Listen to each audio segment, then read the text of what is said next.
कमी करण्याचं काम केलं. शांतीशिवाय दुसरा मार्ग असू शकत नाही. माणसाजवळ पैसा किती आहे, संपत्ती किती आहे और सत्ता कितनी बड़ी है उससे मतलब नहीं होता. मतलब वही होता है शांति कितनी है. सगळे धावताना दिसत आहे. सगळ्यांना आम्ही पाहतो कोणी थांबायला तयार नाही. घोडा आलं तर गाडी घे, गाडी नसेल तर टू व्हीलर घे, टू व्हीलर नसेल तर फोर व्हीलर घे, फोर व्हीलर नसेल तर एसी घे, एसी नसेल तर मग गोव्याला जाऊ नये, गोवा नसेल तर त्याच्यापेक्षा होते. आम्हाला कोणी तयार नाही. या सगळ्या धावपळीमध्ये सगळं सोडून जे जे काही सुखाच्या वस्तू आहेत त्या सगळ्या सोडून तथागत गौतम बुद्धांनी जो काही संदेश दिलेला आहे, मला वाटतं आज त्या संदेशाची या देशाला गरज आहे. तुम्ही माना नको मानू. मी जेव्हा आम्ही पाहतोय उपासक म्हणून काम करतोय, मी गौतम बुद्धाचं विचारक म्हणून काम करतोय, तेव्हा तलवार से तलवार नहीं, तलवार रुक जाएंगे जब गौतम बुद्ध का विचार अगर आगे आ जाएगा तो. ह्या सगळा रक्तपात, सगळा रक्तरंजित, हे सगळं संपूर्णच खऱ्या अर्थानं विकासाचं दमदार पाऊल टाकू शकतो आपण. जर्मनी सारख्या देशामध्ये जात पात धर्म पंथ झेंड्याचा रंग हा प्रथम स्थानी नाही आहे. त्या देशामध्ये देश प्रथम स्थानी आहे. ज्या देशात धर्म प्रथम स्थानी आहे, जात आणि त्याचा झेंड्याचा रंग प्रथम स्थानी आहे, तो देश कंगाल व्हायच्या दारावर आहे. कारण खरे मुद्दे काय, कुठल्याही जातीचा शेतकरी असू दे, तो कुठल्याही धर्माचा शेतकरी असू दे, शेतकरी म्हटलं तर दुःख तिचा अपार. आम्ही जे चळवळ सुरू केली शेतकऱ्याची, त्याचे दुःख नाहीसे करण्यासाठी केलेले आहे.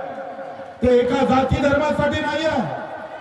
प्रत्येक जातीतला काम करणारा कामगार मजूर या देशामध्ये उपाशी का झोपतं? जो काहीच काम करत नाही त्याला 2 लाख रुपये मिळणार. मी रिटायर आमदार आहे, पडलेला आमदार आहे, मला 2.75 रुपये मिळणार. काम काहीच नाही. इथला कलेक्टर 3 लाख रुपये महिना घेता, प्राध्यापक 1.25 लाख रुपये महिना घेता. दिवसभर काम करणारा मजूर, कष्ट करणारा माझा शेतकरी जगण्यापुरतं सुद्धा ओढ पुरत नसल तर मग बाबासाहेब आंबेडकरांचा तो संघर्षाचा नारा, छत्रपती शिवाजी महाराजांच्या विचारासह महात्मा ज्योतिबा फुलेंनी जी क्रांती पेटवली, ते पुन्हा पेटवायचं काम खऱ्या अर्थानं आपल्या सर्वांना करावं लागणार. कारण कष्टकरी उपाशी झोपता कामा नये. ज्याचे कष्ट अधिक असन त्याच्याकडे सुखही अधिक असलं पाहिजे. नेमकं तेच चुकतंय. इथून चंद्रपूरमध्ये नागभूळच्या गावात मी गेलो आणि तिथे एका शेतकऱ्याला किडनी विकावं लागलं. काय लक्ष नाही भारताचं? तथागत गौतम बुद्धाच्या भूमीमध्ये, बाबासाहेबांच्या भूमीमध्ये, छत्रपती शिवरायांच्या भूमीमध्ये जर अशा पद्धतीने होत असेल तर मग तुम्ही कुठल्या धर्माचे हे महत्वाचं नाही आहे. तुमचा धर्म जर किडनी विकायची वेळ आणून देत असाल,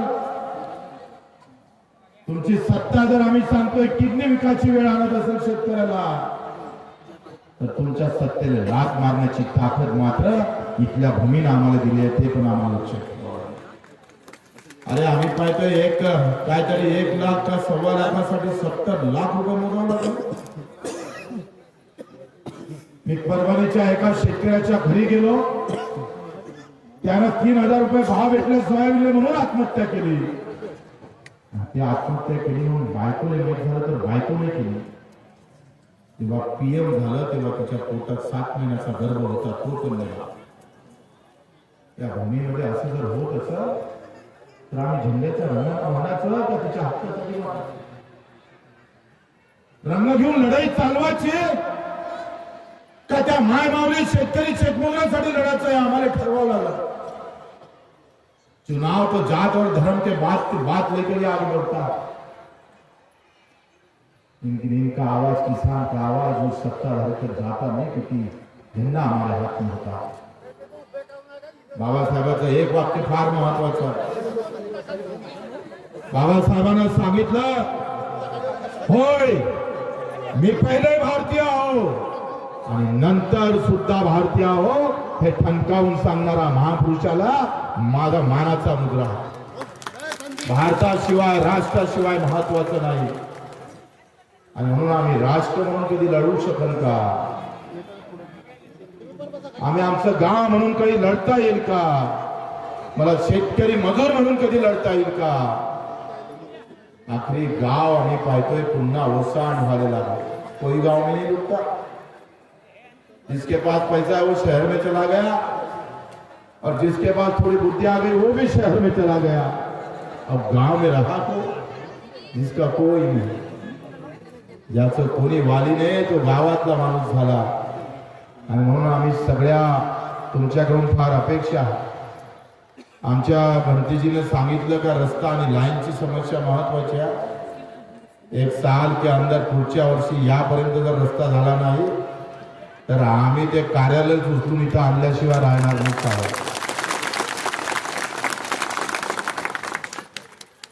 एका चांगल्या गोष्टीसाठी सरकार का समोर येत नाही? सरकारला का बरं 2 पावलं टाकायचे नाही? अरे 2 ते 3 दिवसामध्ये हा कार्यक्रम जेव्हा होतोय तो चांगला झाला पाहिजे। एक विचाराचं व्यासपीठ या उंच टेकडीहून जेव्हा जाईल तेव्हा उंच भारत निर्माण करण्याचं काम निश्चितच या भूमीतून झाल्याशिवाय राहणार। आणि म्हणून आपल्या सर्वांकडून खरं तर फार मोठ्या अपेक्षा आहे।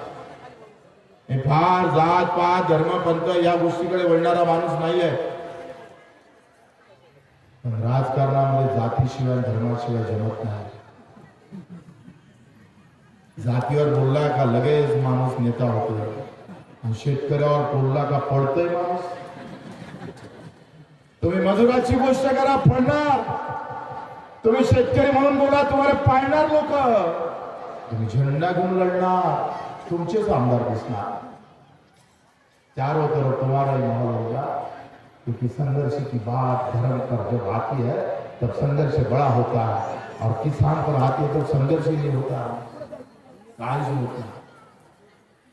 70% शेतकरी असणारा भारत देश पुन्हा रोज 12 आत्महत्या होते। जोडले 12 ते 13 आत्महत्या करते। त्याचे सुखाचे दिवस येणार तरी कधी? पहिले जातीच्या नावाने शिक्षण भेटायचं नाही। अहिल्यादेवी होळकरांच्या वेळेस त्या राजघराण्यात मुलांना शिक्षण दिलं जात होतं, धर्माचं काय असेल ते, पण महिलांना नव्हतं। अहिल्यादेवी होळकरांनी संघर्ष केला आणि राजघराण्यातलं शिक्षण पहिल्यांदा सुरू झालं। दुसरा संघर्ष सावित्रीबाई फुलेंनी केला, तो जातीच्या विरोधातला संघर्ष होता। कोणत्या जातीचे माणसं शिकण, कोणत्या जातीचे शिकणार नाही, तो संघर्ष आम्ही पाहतोय सावित्री बाईंनी सुरू केला। आता संघर्ष जातीपातीचा संपलाय, आता पैशाचा संघर्ष सुरू झाला। निळ्या झेंड्यावाला असू दे का भगव्यावाला असू दे का पिवळ्यावाला असू दे का हिरव्यावाला असू दे, जिसके पास पैसा है वो जर्मन में पढ़ने को जाता, और जिसके पास पैसा नहीं वो जिला परिषद में रुक जाता। मोठेच्या मुलीय मास्टरला होता, गरीबाचं शिक्षण थांबलं, गरीबाची आरोग्याची व्यवस्था थांबली। जातीभेदापेक्षा अर्थभेदाची लढाई लढता आली पाहिजे। हा अर्थभेदासाठी आम्ही समोर येता आलं पाहिजे। या अर्थभेदामुळे आम्ही मरतोय। या अर्थभेदाची लढाई शेतकरी शेतमजुराच्या घरापासून सुरू होतं। आज कंपनीतला कामगार पहा काय अवस्था, आज शेतकऱ्याच्या मजुराची अवस्था, शेतकऱ्याची अवस्था, या सगळ्या व्यवस्थेवर आम्हाला लढावं लागेल। भंतेजीने ज्या पद्धतीने सांगितलं, टायगर नाही तर 150 लोक मारले। एक टायगर और 150 लोक खत्म। आता 150 लोक एका इकडे, एक टायगर, एक वाघ एका इकडे। तुम्ही जर एका माणसाला 150 माणसाने एक टायगर मेला मारला असता, 150 लोक अंदर राहिले असते। म्हणजे तो टायगर फक्त आमदार खासदार मंत्र्याच्या घरात जात नाही. मला वाटते हा टायगर दिल्ली जर मुंबईत गेला पाहिजे तो गावात येतो म्हणून प्रॉब्लेम आहे. तो अगर दिल्ली मुंबईतल्या लोकांनी जर थोडंसं जर आरोडी केली असती तर फिर मजा आती थी. लेकिन गाँव की कीमत क्या है, हमारी औकात थोड़ी क्या है.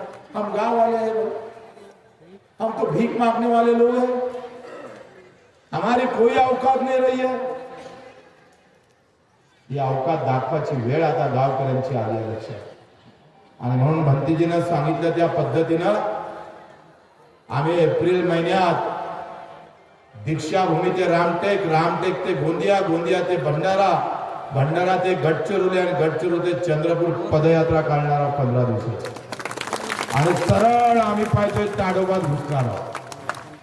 एक तर आम्हाला ताडोबात राहू द्या, नाही तर मग वाघाले तरी तिथे ठेवा. अब जंगल में मंगल करेंगे, जंगल बुक कर डालेंगे.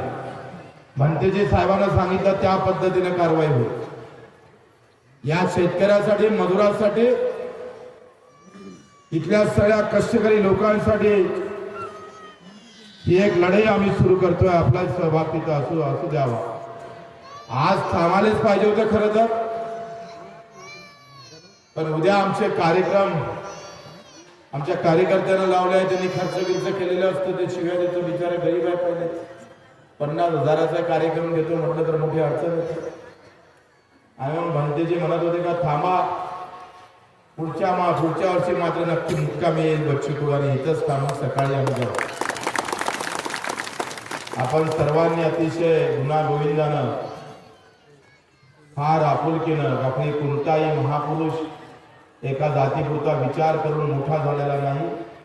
आम्ही सगळे ना विचार, बाबासाहेबांनी सगळ्यांचा विचार केला. प्रत्येक घरातला गरीब, प्रत्येक घरातला दुःखी माणूस त्याच्यापर्यंत हे राज्य गेलं पाहिजे, त्याला हे सुखाचा श्वास घेता आला पाहिजे. त्यासाठी प्रचंड कष्ट बाबासाहेबांना केले. एवढी मेहनत कदाचित आम्ही पाहतोय ना भूतो ना भविष्य, एवढी मेहनत बाबासाहेबांनी घेतली. त्या प्रत्येक मेहनतीला, त्या प्रत्येक समाला बच्चूकडचा मानाचा मुद्रा आहे. आखरी हे कष्टाचं, सगळ्या मेहनतीचं चीज होणं महत्वाचं. चुनाव आता है और फिर मटन, चिकन और मटन और दबाव बटर ऐसा नहीं होना चाहिए. कोई जात के नाम पर गुंडा चुन के नहीं आना चाहिए. कोई भी जात का काम करणारा कार्यकर्ता आता समाजातून हद्दपार झालेला.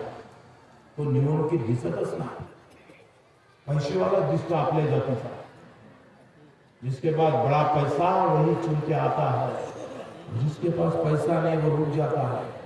मग तू आहे पेशंट आहे तर तू घेऊन जा, आंदोलन आहे का तू कर, आणि निवडणूक आहे तू नाही पाहिजे. तू पाहिजे नाही, पैसा आहे का. जातीतला संघर्ष पैसा आणि कमी पैशावाल्याचा आहे. हे सुद्धा आम्हाला लक्ष ठेवावं लागेल. काम करणारा कार्यकर्ता कुठल्याही जाती धर्माचा असू द्या, तो थांबता कामा. हा विचार भूषण. लोकशाहीमध्ये मतदान हा आत्मा आहे, आणि हा मतदानाचा अधिकार बाबासाहेबांना जो दिला तो कुठेतरी विचारांना देता आला पाहिजे.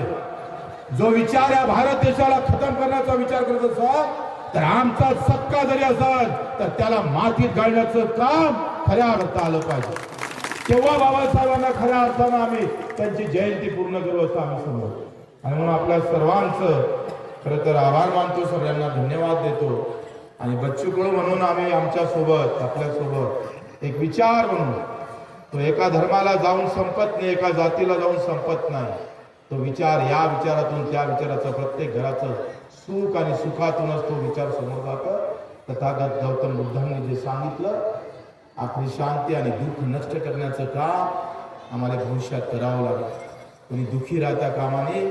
नाही तर तुम्ही इकडे पोथी वाचणार, इथं 2 दिवस घालवणार आणि बाजूचा माणूस उपाशी असणार. मग तुमचं येण्याला काही इथं अर्थ नाही. अगर वहां खून की जरूरत है और आप घूम रहे जिंदाबाद जिंदाबाद करके, तो फिर वो जिंदाबाद में मजा क्या है.